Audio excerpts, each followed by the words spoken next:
दोस्तों, आप सभी का स्वागत है हमारे YouTube चैनल BCS एकेडमी पर।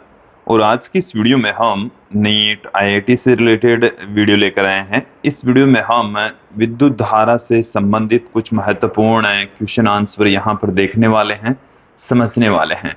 लास्ट वीडियोज में भी हमने विद्युत धारा से रिलेटेड ही कुछ महत्वपूर्ण क्वेश्चन आंसर देखे थे।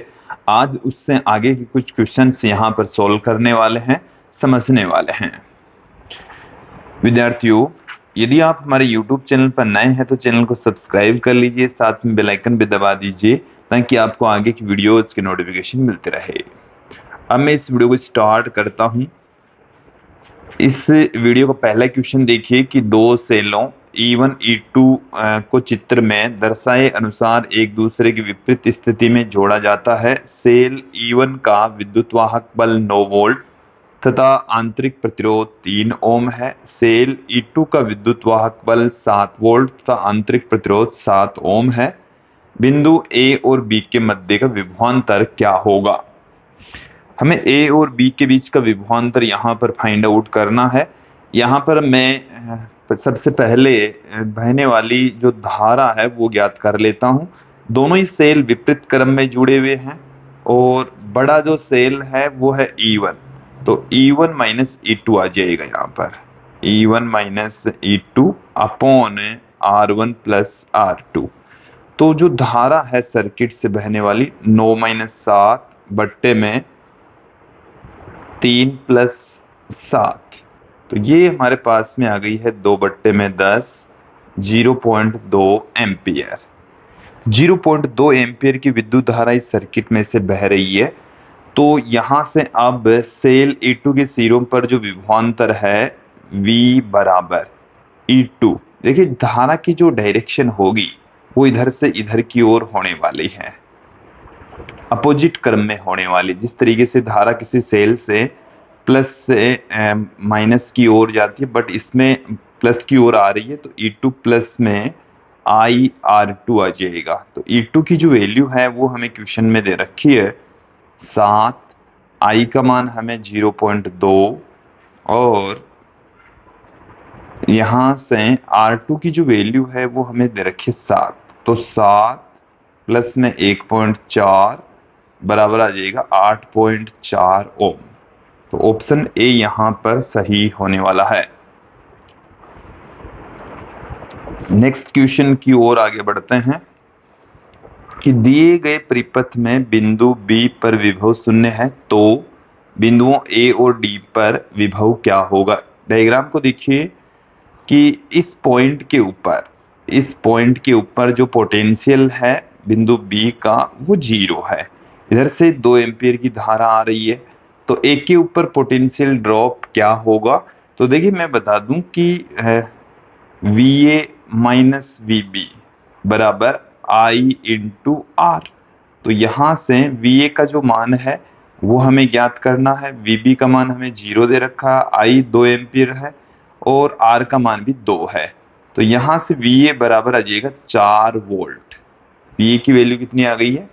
4 वोल्ट। तो एक तो या तो ऑप्शन ये होगा या ऑप्शन ये होगा, ठीक है। अब आप यहां पर देखें कि यहां से 2 एम्पियर की धारा आ रही है, तो यहां पर जो वोल्टेज ड्रॉप होने वाला है बिंदु B और C के बीच में, ये हो जाएगा 6 वोल्ट। कितना होगा?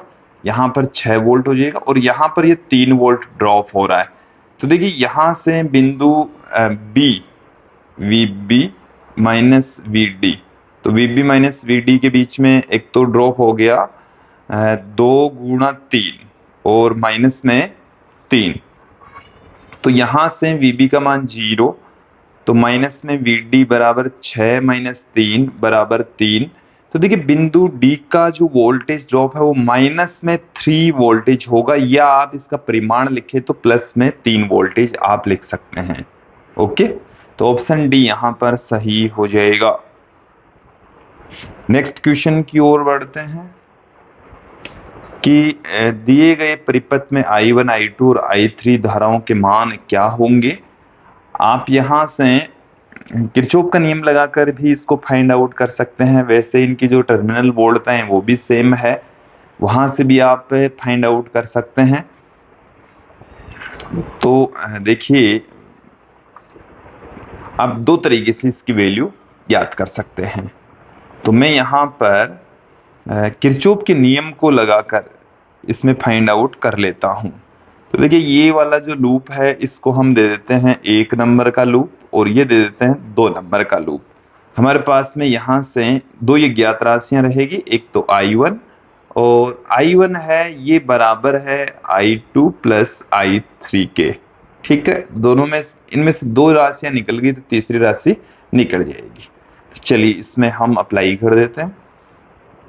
यहां से हम चले पहले में, तो यहां से चले हम, यहां से होते हुए यहां आ गए हैं, फिर यहां पर ये प्लस में 27, प्लस में 27, फिर यहां से धारा जा रही है 6 तो प्लस में 6I2, फिर यहां से घूमते हुए ये धारा आ रही है I1 यहां पर इस भुजा में, तो प्लस में 2I1 और माइनस में 24 बराबर 0। तो यहां से हम क्या पुट कर देंगे, तो 2I1 प्लस 6I2 बराबर 3। ये आ गई इक्वेशन नंबर 1। इसी तरीके से दूसरे पास के अंदर यहां से स्टार्ट करें तो 4I3, ये यहां से धारा इधर जा रही है, सॉरी इसके अपोजिट डायरेक्शन में जा रही है, जबकि हम इसके अपोजिट डायरेक्शन में चल रहे हैं, हम इधर चल रहे हैं। तो माइनस में 6I2, माइनस से प्लस की ओर कूद रहे हैं हम, तो माइनस में 27 बराबर 0। I3 की जगह हम क्या लिख सकते हैं, I1 माइनस I2, तो 4I1 माइनस I2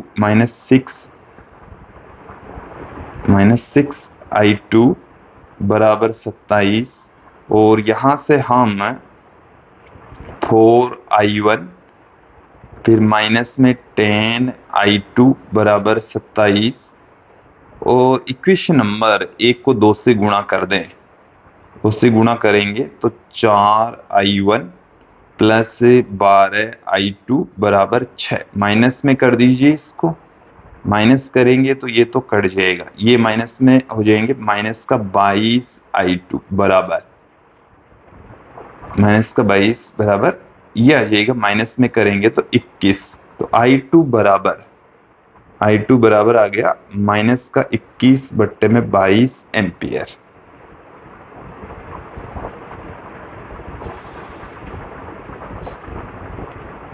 कहीं कैलकुलेशन में गलत हुआ है, हमें एक बार दोबारा इसको सॉल्व करना होगा।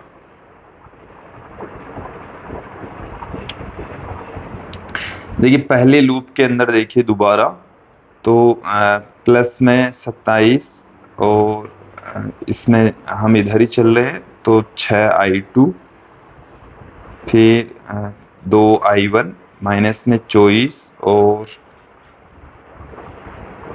चलिए यहाँ हमने मिस्टेक कर दी थी, ये यहाँ पर माइनस में आएंगे, माइनस का 3। ओके, तो माइनस का 3 आएगा, तो ये माइनस में, और ये माइनस में ही हम करेंगे तो प्लस में हो जाएगा। ठीक है, और यही हमारी मिस्टेक हो गई, तो ये प्लस हमारे पास में आ गया 33, तो माइनस का 3/2 आ जाएगा। कितना आ जाएगा, माइनस का 3/2। I2 अपने पास में आ गया है, तो इक्वेशन नंबर 1 से, इक्वेशन नंबर 1 के अंदर आप I2 की वैल्यू पुट कर दीजिए, 2I1 माइनस में 6 इंटू 3/2 बराबर माइनस में 3, 2I1 बराबर माइनस में 3 प्लस 9, और I1 बराबर आ जाएगा 6/2 बराबर 3 एम्पियर। तो ये ऑप्शन ए सही होने जा रहा है। इसी तरीके से आप I1 में से I2 घटा लेंगे तो 3 में से 1.5 घटा लेंगे तो इसका आंसर आ जाएगा। ठीक है, जुड़ जाएगा, एक्चुअल में 4.5 हो जाएगा, तो यही ऑप्शन ए यहाँ पर सही हो जाएगा। नेक्स्ट क्वेश्चन की ओर बढ़ते हैं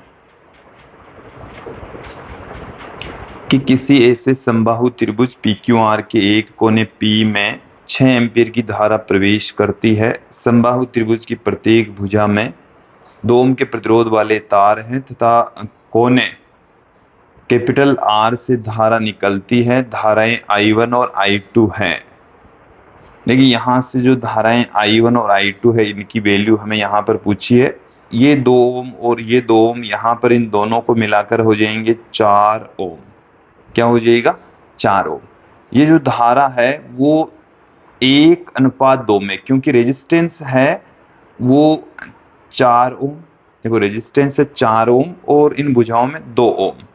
ठीक है, तो 2:1 में है तो धारा इनके व्युत्क्रमानुपाती होगी, 1:2 में होगी।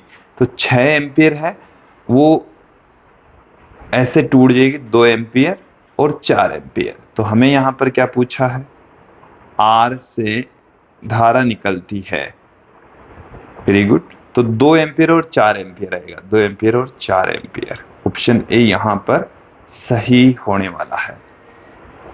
नेक्स्ट क्वेश्चन देखें कि चित्रानुसार ए एवं बी के मध्य विभवांतर क्या होगा।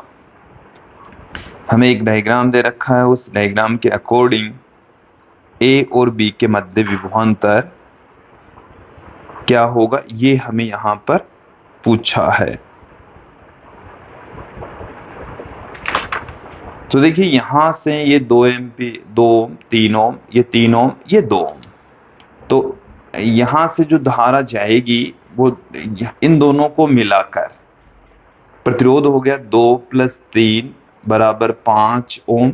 यहां पर हो गया 3 + 2 5 ओम।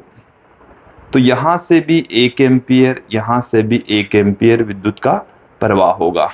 अब ये जो 1-1 एम्पियर धारा बह रही है तो इसको नाम दे देता हूं मैं C। तो VC - VA बराबर आ जाएगा 2 × 1 और VC - VB बराबर आ जाएगा 3 × 1। हमें चाहिए A और B के मध्य का विभवांतर। तो आप समीकरण 2 में से एक को घटा दीजिए तो VC तो कैंसिल हो जाएगा। तो VC - VB घटा रहे हैं एक को, तो VC - VA बराबर आ जाएगा 3 - 2 और ये आ जाएगा VA - VB बराबर 1। तो ऑप्शन ए यहां पर सही होने वाला है। नेक्स्ट क्वेश्चन की ओर बढ़ते हैं कि एक बैटरी एक खुला स्विच प्रतिरोधक नीचे दर्शाए अनुसार श्रेणी क्रम में जुड़े हैं तो परिपथ में संबंधित नीचे दिए गए 3 कथनों पर विचार करें।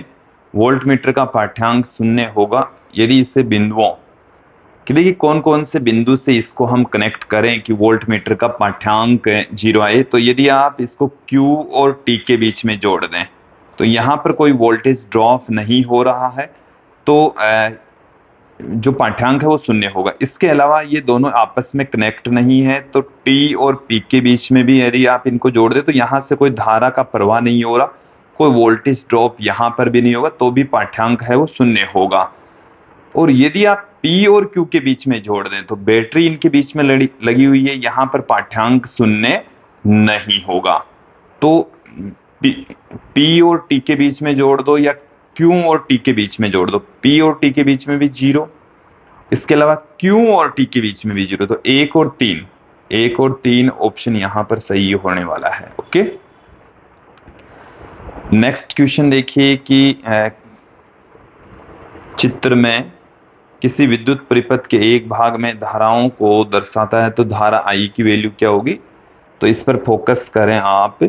यहां से 2 एम्पियर आ रही है, इधर से भी 2 एम्पियर आ रही है, तो यहां पर आते ये 2 + 2 4 एम्पियर हो जाएगी। 4 एम्पियर में से 1 एम्पियर इधर निकल जाती है तो इधर ये रह जाएगी 3 एम्पियर।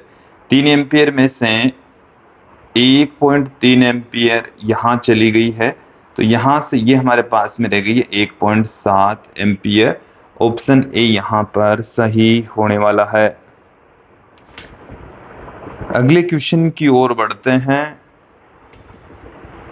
कि आंतरिक प्रतिरोध 3 ओम वाली एक 7 वोल्ट की बैटरी में आंतरिक प्रतिरोध 1 ओम वाली 3 वोल्ट की बैटरी को चित्रानुसार 10 ओम प्रतिरोधक से जोड़ा जाता है तो 10 ओम प्रतिरोधक में धारा होगी। देखिए यहाँ पर ये जो बैटरियां हैं दोनों एक दूसरे के विपरीत क्रम में जुड़ी हुई है, तो यहाँ से बहने वाली जो इक्विवेलेंट धारा है आई इक्विवेलेंट बराबर E equivalent upon R plus small r, इस फॉर्म में भी आप इसको कर सकते हैं। तो ई इक्विवेलेंट बराबर होगा E one R2 plus E2 R1 upon R1 plus R2, और R बराबर होगा R1 R2 बट्टे में R1 प्लस R2। तो यहां से इनकी वैल्यू फाइंड आउट कर लेते हैं। पहले तो R की वैल्यू निकाल लेते हैं, 2 गुणा 1 बट्टे में 2 प्लस 1, तो 2/3। तो ये तो कितना आ गया, R बराबर आ गया है 2/3 ओम। ओके, अब E इक्विवेलेंट की वैल्यू हम यहां से फाइंड आउट कर लेते हैं। E1 का मान है 7, और देखो E2 का मान माइनस में लेंगे क्योंकि ये विपरीत क्रम में जुड़ा हुआ है। तो ये 7 गुणा 1 माइनस में 3 गुणा 2 बट्टे में 2 प्लस 1, तो ये आ गया 1/3। तो 1/3 बट्टे में कैपिटल R की वैल्यू है 10 प्लस ये है 2/3।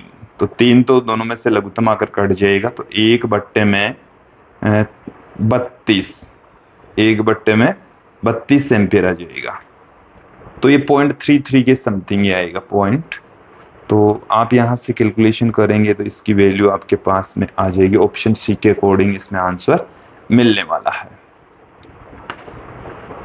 नेक्स्ट क्वेश्चन देखिए, व्हीटस्टोन सेतु के सिद्धांत को किसमें प्रयुक्त किया जाता है? तो विभव मापी में इसको हम यूज में लेते हैं। ये भी शून्य विक्षेप की विधि पर काम करता है। ओके, फिर हम अगले क्वेश्चन की ओर बढ़ते हैं कि व्हीटस्टोन सेतु में यदि बैटरी और धारा मापी को आपस में बदल दिया जाए तो धारा मापी के विक्षेप पर कोई इफेक्ट नहीं पड़ेगा, कोई परिवर्तन नहीं आएगा। ये हमने जब थ्योरी पढ़ाई थी तब भी आपको समझाया था, बताया था। ओके, नेक्स्ट क्वेश्चन की ओर बढ़ते हैं कि चित्र अनुसार 4 प्रतिरोधकों को जोड़ा गया है। नगण्य प्रतिरोध के एक 6 वोल्ट की बैटरी को नगण्य आंतरिक प्रतिरोध है और 6 वोल्ट की एक बैटरी के टर्मिनल को A और C से जोड़ा जाता है। तो टर्मिनल B और D के बीच में वोल्टेज ड्रॉप क्या होगा? ओके, हमें B और D के बीच में जो विभवांतर है, वोल्टेज ड्रॉप है, वो हमें फाइंड आउट करने हैं। तो यदि यहाँ पर इस सर्किट को मैं थोड़ा सा व्यवस्थित कर दूं तो आप यहाँ पर देखेंगे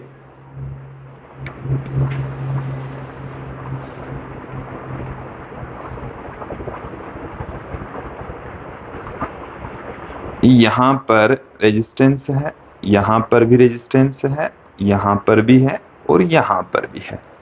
ओके, ये यहाँ पर एक 6 वोल्ट की बैटरी है, ये प्लस में माइनस 6 वोल्ट, और देखिए इसके प्लस वाले सिरे से ये है A और ये है C, और B और D के बीच में ये है A के बाद में B और ये है D, और इनके बीच में ये 10 ओम लगा हुआ है। B और D के बीच में क्या लगा हुआ है? 10 ओम का रेजिस्टेंस यहाँ पर भी काम कर रहा है।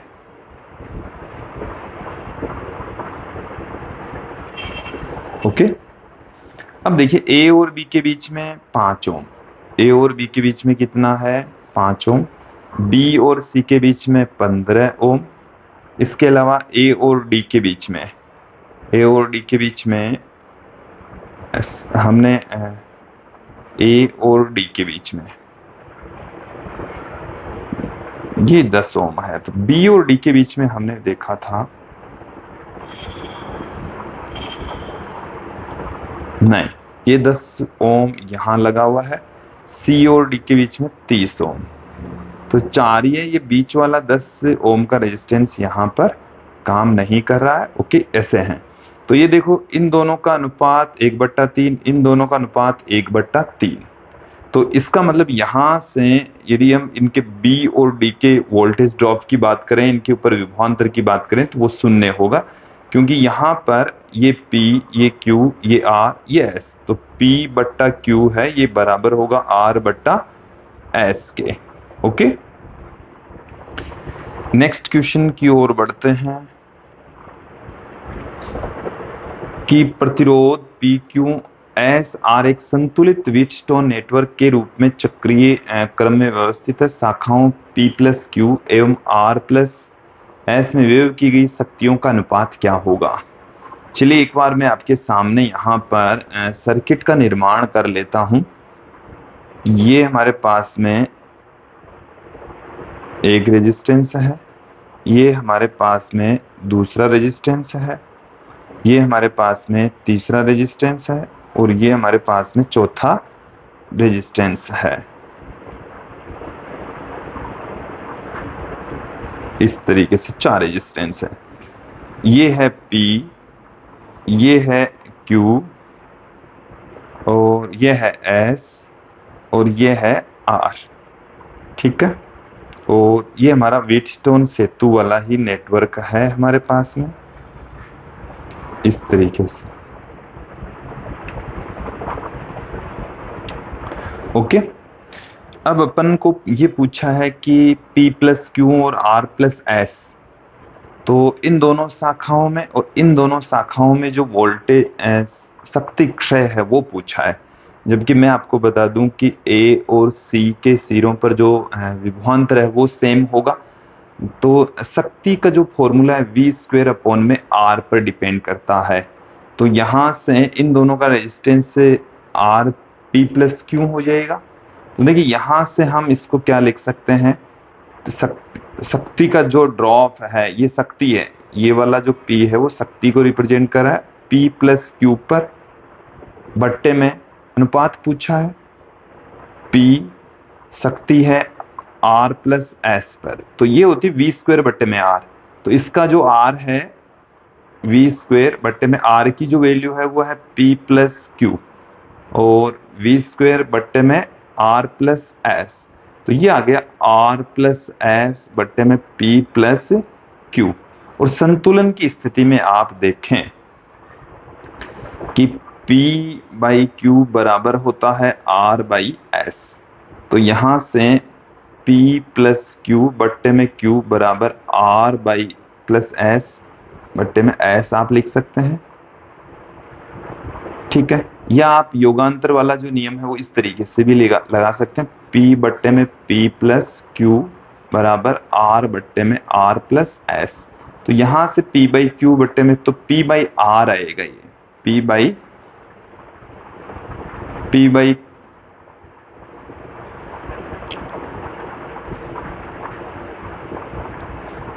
R plus S। तो ये यहां से R प्लस S, तो R बाई P आएगा, R by P। Option B यहां पर सही हो जाएगा। कैलकुलेशन करके देख लीजिए यहां से। ओके, नेक्स्ट क्वेश्चन देखिए कि 3 ओम, 3 ओम और 3 ओम 4 ओम के 4 प्रतिरोधक क्रमशः एक व्हीटस्टोन सेतु के रूप में प्रयुक्त किए जाते हैं। तो 4 ओम का प्रतिरोध संतुलित हेतु पाने के क्रम में R प्रतिरोध से लघुपतित किया जाता है। एक बार इस क्वेश्चन को आप समझ लें कि हमारे पास में ये व्हीटस्टोन सेतु का परिपथ चित्र है।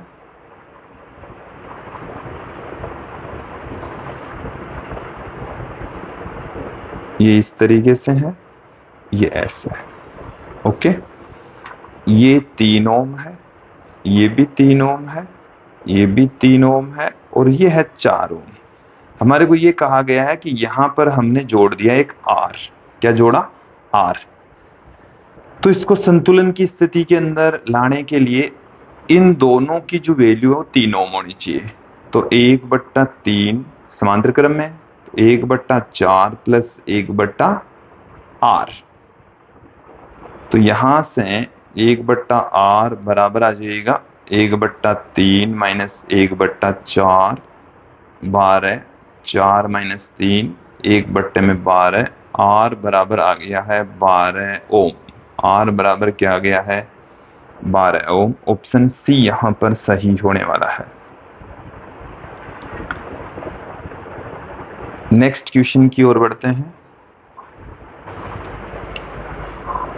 कि दिए गए चित्र में सेतु संतुलित है तो 2 ओम के प्रतिरोध में बहने वाली धारा क्या है। यहाँ से जो धारा बह रही है यहाँ से तो 0 बहेगी, IG बराबर कितना है 0। यहाँ से बहने वाली धारा हम I मान लेते हैं, तो यहाँ से कितनी होगी 2 माइनस आई, 2 माइनस आई हो जाएगी। ओके, अब आप यहाँ पर देखें कि इस बिंदु और इस बिंदु के ऊपर जो वोल्टेज ड्रॉप है, दोनों के ऊपर विभवांतर है वो सेम होगा, तो हम दोनों के विभवांतर को बराबर पुट कर दें तो I 4 प्लस 2 बराबर 2 माइनस आई, और ये हो जाएगा 10 प्लस 5, 10 प्लस 5 तो आई 6I बराबर आ गया, इसको 2 से 30 माइनस 15 आई, ये आ गया हमारे पास में 21I बराबर 30, आई बराबर आ गया 30 बट्टे में 21, 10 बट्टे में 7 एम्पियर। ऑप्शन ए यहाँ पर सही होने वाला है। नेक्स्ट क्वेश्चन की ओर बढ़ते हैं कि चित्र अनुसार प्रतिरोधकों के एक निकाय में 8 एम्पीयर की धारा बहती विभवांतर VC माइनस VA क्या होगा। VC माइनस VA, तो VC माइनस VA की वैल्यू हमें यहाँ पर पूछी है। पहले हम यहाँ से धारा की वैल्यू फाइंड आउट कर लेते हैं। तो देखिए यहाँ से बहने वाली जो धारा है वो हम I मान लें, और यहाँ से बहने वाली धारा 8 माइनस आई हो जाएगी। तो क्या हो जाएगा हमारे पास में I 6 प्लस 5 बराबर 8 माइनस आई इंटू 4 प्लस 2, तो 11I बराबर 48 माइनस 6I, 17I बराबर आ गया है 48, I बराबर आ गया है 48 बट्टे में 17 एम्पियर। ओके, अब यहाँ पर यहाँ से I की वैल्यू आ गई है, तो बिंदु B और A के मध्य वोल्टेज ड्रॉप क्या हो जाएगा 5 इंटू 48 बट्टे में 17। ओके, 8 माइनस आई से क्या हो जाएगा 8 माइनस से 48 बट्टे में 17, और यहाँ से बहने वाली हमारे पास 17 को 8 से गुणा करेंगे तो 136 माइनस 48 बट्टे में 17, तो यहाँ से 88 बट्टे में 17 एम्पियर जाएगी, 88 बट्टे में 17 एम्पियर। अब हम देखेंगे VD माइनस VC, तो ये हमारे पास में है 4 ओम और 88 बट्टे में 17, हमें चाहिए VC माइनस VA। तो ये इक्वेशन नंबर 2 में से एक को घटा देते हैं, इक्वेशन नंबर 2 माइनस 1, 2 माइनस 1 से, तो यहां से 2 माइनस 1 करेंगे तो VC माइनस VA बराबर ये आ जाएगा 17, तो यहाँ से लघुत्तम आ जाएगा, और 88 गुणा 4 माइनस 48 गुणा 5 बट्टे में 17, ये हमारा आंसर आने वाला है। तो यहाँ से हमारे पास में 4 तो दोनों में से कॉमन आ जाएगा, इसको हम क्या लिख सकते हैं 12 गुणा 4, तो 88 माइनस 60 बट्टे में 17 गुणा में 4, तो यहाँ से ये हमारे पास में रह गया 28 गुणा 4 बट्टे में 17, 112 बट्टे में 17, और 6 पॉइंट कुछ आएगा, तो 6.6 वाला आंसर मुझे सही नजर आ रहा है। ओके, नेक्स्ट क्वेश्चन की ओर बढ़ते हैं कि एक ही मान कैपिटल आर के 5 समान प्रतिरोध चित्रानुसार नेटवर्क के रूप में जुड़े हैं। बिंदु ए और बी के मध्य तुल्य प्रतिरोध क्या होगा? चलिए डायग्राम की ओर ध्यान देंगे।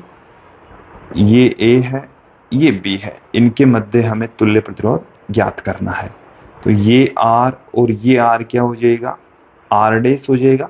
ये दोनों ही श्रेणी क्रम में, तो 2r हो गया।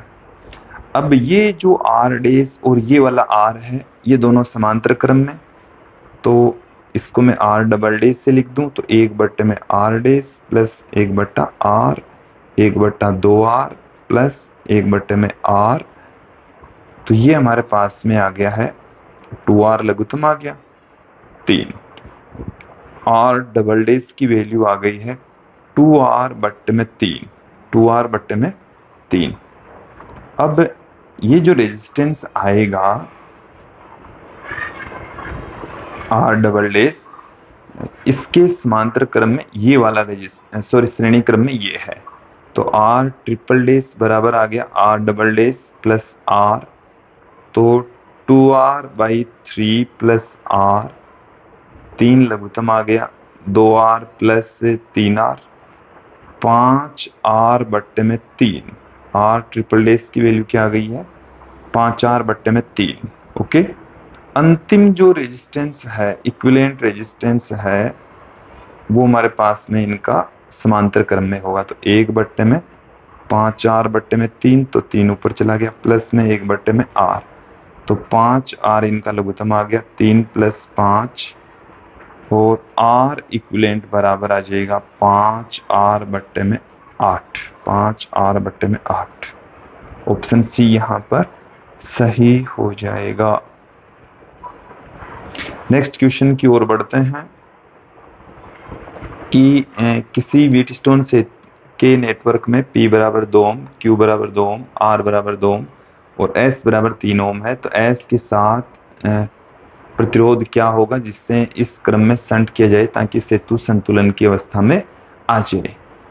तो यहाँ पर हमारे को इनका तुल्य प्रतिरोध 2 ओम लाना है, तो 1/2 बराबर 1/S प्लस 1/R को हम जोड़ रहे हैं, तो 1/2 बराबर 1/3 प्लस 1/R, तो 1/R बराबर आ जाएगा 1/2 माइनस 1/3, 6 लघुत्तम आ गया 3 - 2, 1/6, R बराबर आ गया है 6 ओम। ऑप्शन डी यहाँ पर सही हो जाएगा। नेक्स्ट क्वेश्चन देखिए, यदि धारामापी दिए गए मीटर सेतु व्यवस्था में शून्य विक्षेप को दर्शाता है तो ज्ञात प्रतिरोध कैपिटल आर का मान क्या होगा? यहां से हमें ज्ञात प्रतिरोध की वैल्यू फाइंड आउट करनी है। तो ज्ञात प्रतिरोध 100 - L बट्टे में L इंटू में 65 बराबर ज्ञात प्रतिरोध हो जाएगा। तो 100 - L, तो 100 - L 60 बट्टे में 40 गुणा 65, तो ये आ गया 3/2। 3 से इसको गुणा करेंगे तो 195 बट्टे में 2, तो ये 97.5 आ जाएगा। ऑप्शन ए यहाँ पर सही हो जाएगा। नेक्स्ट क्वेश्चन देखें कि एक तार मीटर सेतु के बाएं अंतराल में जोड़ा जाता है जो दाएं अंतराल में 10 ओम के प्रतिरोध को उस बिंदु तक संतुलित करता है जो सेतु के तार को 3:2 में विभाजित करता हो। यदि तार की लंबाई 1 मीटर हो तब तार की लंबाई क्या होगी? 1 ओम। यहाँ पर क्या है? 1 ओम तार की लंबाई क्या होगी? इस क्वेश्चन को समझने के लिए हम यहाँ पर लौटते हैं। यहाँ पर देखिए, एक बार ये सब कुछ मैं हटा देता हूँ। ये जो 65 ओम यहाँ पर लगा हुआ है ना, इस जगह पर एक तार लगा हुआ है, 1 मीटर लंबा तार लगा हुआ है, और ये जो तार है ये 3:2 में डिवाइड होता है। यहाँ पर ये 10 ओम का तार लगा हुआ है, ठीक है। तो हमें एक तो इस तार की रेजिस्टेंस की वैल्यू फाइंड आउट करनी है, ठीक है। तो इस तार की रेजिस्टेंस की वैल्यू देखिए, यहाँ से क्या हो जाएगा, इस तार का जो मान है वो हमें S मान लूँ तो S बट्टे में 60 बराबर आ जाएगा 10/40। तो यहाँ S की जो वैल्यू है वो 60/4 15 ओम आ गई। तो 15 ओम 1 मीटर लंबा है, तो 1 ओम की लंबाई कितनी हो जाएगी? 1 ओम की लंबाई हो जाएगी 1/15। 1/15, तो 1/15 मीटर, 1/15 मीटर इसकी लंबाई होगी। तो यहां से मैं इसको यदि 100 से गुणा कर दूं, 100 से इसको डिवाइड कर दूं, तो 15 का भाग लगाएंगे तो 6 बार में, फिर 10 रह गया, फिर 6.67 बट्टे में 100, तो यहां से ये आ गया 0.0667 मीटर।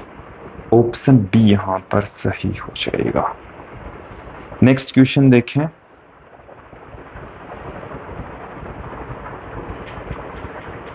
कि 10 तारों के एक विभवमापी में संतुलन बिंदु 7वें तार पर प्राप्त किया जाता है। 9वें तार पर संतुलन बिंदु को बदलने के लिए मुख्य परिपथ में प्रतिरोध को कम कर देना चाहिए। ओके, अगले क्वेश्चन की ओर बढ़ते हैं।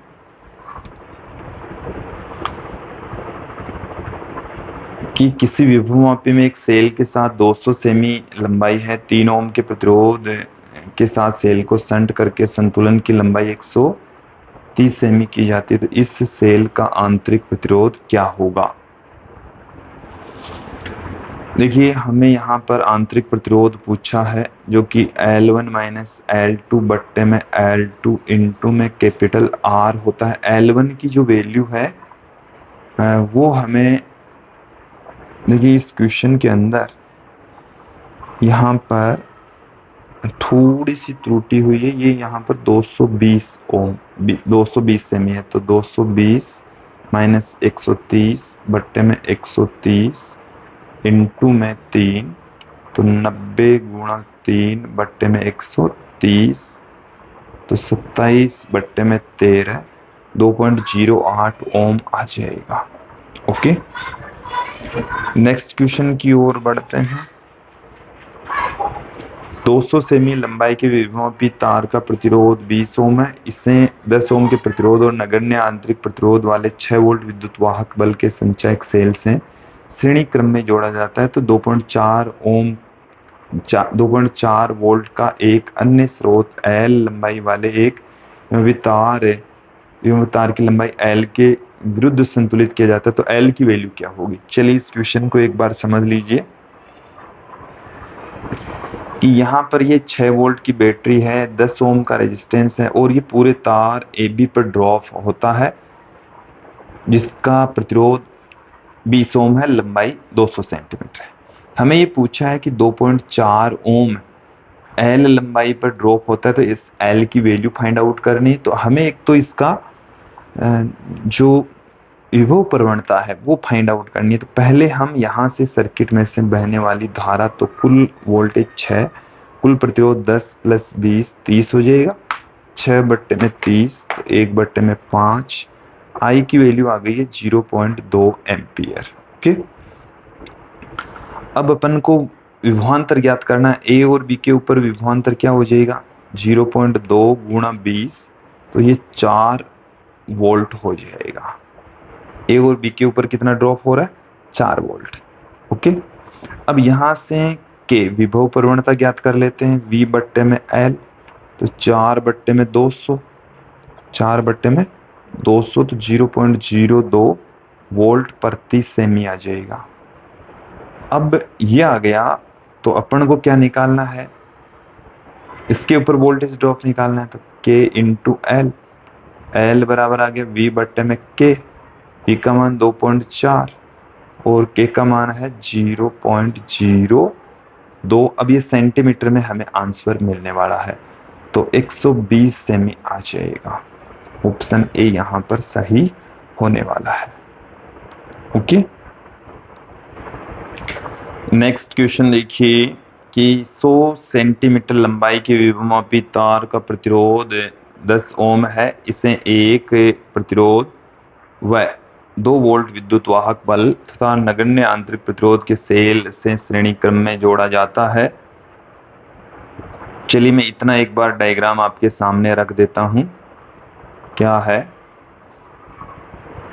कि हमारे पास में एक इस तरीके से बैटरी है और जिसका आंतरिक प्रतिरोध नगण्य है, लेकिन इसके श्रेणी क्रम में हमने एक रेजिस्टेंस जोड़ रखा है। और यहाँ पर हमारे पास में यहाँ से लेकर यहाँ तक ये इसकी जो लेंथ है वो है 100 सेमी, ये सेमी में है। ओके, फिर देखिए आगे क्या कहा गया है। ये जो बैटरी है वो 2 वोल्ट की है, इसका प्रतिरोध हमें पता नहीं है कि 10 मिली वोल्ट, 10 मिली वोल्ट, यहाँ पर 10 मिली वोल्ट, और ये 40 सेंटीमीटर पर संतुलित होता है। कितने सेंटीमीटर पर? 40 सेमी पर ये संतुलित होता है। यहाँ पर लगा जो धारा मापी है उसमें विक्षेप 0 प्राप्त होता है। तो हमें इस बाह्य प्रतिरोध की वैल्यू ज्ञात करनी, तो यहाँ से सबसे पहले तो हम धारा ज्ञात करेंगे। तो कुल वोल्ट था 2, कुल प्रतिरोध तो कैपिटल R प्लस 10, ये तो आ गई हमारे पास में धारा। K बराबर, देखो धारा की जो वैल्यू, फाइनल वैल्यू हम नहीं निकाल पाए। V वोल्टेज बराबर I into R, I into R डेस है, ये जो धारा मापी का प्रतिरोध है, सॉरी विभव मापी का प्रतिरोध है। 2 में R प्लस 10 इंटू में ये तो हमारे पास में है R डेस जो कि 10 है, ये V आ गया। अब अपन को निकालना है विभव प्रवणता जो कि V में L होती है। तो V की वैल्यू हमारे पास में है 20 में R प्लस 10, ठीक है। और L का जो मान है वो 100 सेमी है, तो ये प्रति सेंटीमीटर वोल्टता आ गई हमारे पास में, ठीक है। विभव प्रवणता आ गई है। अब अपन को क्या करना है, 40 सेमी पर V बराबर अक्स L, V का जो मान है वो हमें दे रखा है 10 गुणा 10 की घात -3, अक्स की वैल्यू हमें दे रखी है ये वाली 20 में R प्लस 60 इंटू में 1/100 इंटू में 40, ठीक है। और देखिए जब यहां से हम इसको कैलकुलेट करेंगे तो R की वैल्यू हमारे पास में प्राप्त हो जाएगी 790 ओम, 790 ओम। ओके, नेक्स्ट क्वेश्चन की ओर बढ़ते हैं कि एक विभवमापी 1.5 वोल्ट विद्युत वाहक बल का एक सेल की 32 सेमी लंबाई पर संतुलन बिंदु देता है। यदि इस सेल को दूसरे सेल से बदल दिया जाए तो संतुलन बिंदु 65 सेमी पर, तो दूसरे सेल का जो विद्युत वाहक बल है वो क्या होगा। E1 में E2 बराबर होता है L1 में L2। यहां से E2 बराबर आ गया है L2 में L1 इंटू E1। L2 का मान है 65 में 32 गुणा 1.5, तो ये 3 पॉइंट कुछ आएगा, तो ऑप्शन ए यहाँ पर सही हो जाएगा। नेक्स्ट क्वेश्चन देखें कि 3 वोल्ट विभवमापी को किसी 2.4 वोल्ट सेल के आंतरिक प्रतिरोध को ज्ञात करने के लिए प्रयुक्त किया जाता है। खुले परिपथ में सेल का संतुलन बिंदु ये है। जब 10.2 ओम के प्रतिरोधक को सेल के बाह्य परिपथ में प्रयुक्त किया जाता है तो संतुलन बिंदु 68.3 सेमी पर विस्थापित हो जाता है, तो सेल का आंतरिक प्रतिरोध क्या होगा। स्मॉल r बराबर होता है L1 माइनस L2 में L2 इंटू में कैपिटल R। तो जो L2 है वो में 68.3 दे रखा है, तो 75.8 माइनस से 68.3 में 68.3 इंटू में 10.2, तो यहां से हमारे पास में देखिए ये रह जाएगा 7.5 में 68.3 इंटू 10.2। तो यहाँ से जब आप कैलकुलेट करेंगे तो आपके पास में स्मॉल r की जो वैल्यू है वो 1.12 ओम आ जाएगी। अंतिम क्वेश्चन देखिए कि ए बी विभवमापी का तार है। ए बी विभवमापी का तार है, प्रतिरोध कैपिटल आर में वृद्धि करने पर संतुलन बिंदु जे में विस्थापन होगा, शिफ्ट होगा। देखिए बी की ओर होगा। यदि हम आर में यहाँ पर वृद्धि कर दें, आर में यहाँ पर वोल्टेज ड्रॉप हो जाएगा, इस पर कम होगा तो ये इधर खिसकेगा, बी की ओर विस्थापित हो जाएगा। तो बी की ओर वैसे दो ऑप्शन में दे रखा है, तो यहाँ पर कोई सा भी ले लीजिए चाहे इनमें से। इसको ये वाला ले लेते हैं बी की ओर, एक ले लेते हैं, इसको ए की ओर कर देते, तो बी की ओर होगा कुल मिलाकर बात ये है। तो विद्यार्थी ये था आज का हमारा वीडियो, जिसमें हमने विद्युत धारा से संबंधित कुछ महत्वपूर्ण क्वेश्चन आंसर देखे, समझे, और मुझे उम्मीद है आप लोगों को ये अच्छे से समझ में आ गए होंगे। नेक्स्ट वीडियो में हम गतिमान आवेश एवं चुंबकत्व से रिलेटेड कुछ महत्वपूर्ण टॉपिक लेकर आएंगे। अब अगला जो हमारा टॉपिक रहने वाला है वो है गतिमान आवेश एवं चुंबकत्व, आवेश एवं चुंबकत्व। और इस चैप्टर से संबंधित पहले हम थ्योरेटिकल पार्ट देखेंगे, थ्योरी यहाँ पर हम देखने वाले हैं, फिर उसके पश्चात उनके न्यूमेरिकल क्वेश्चन भी साथ साथ में देखेंगे। अंत में एनसीईआरटी बेस्ड न्यूमेरिकल क्वेश्चंस भी यहाँ पर देखने वाले हैं।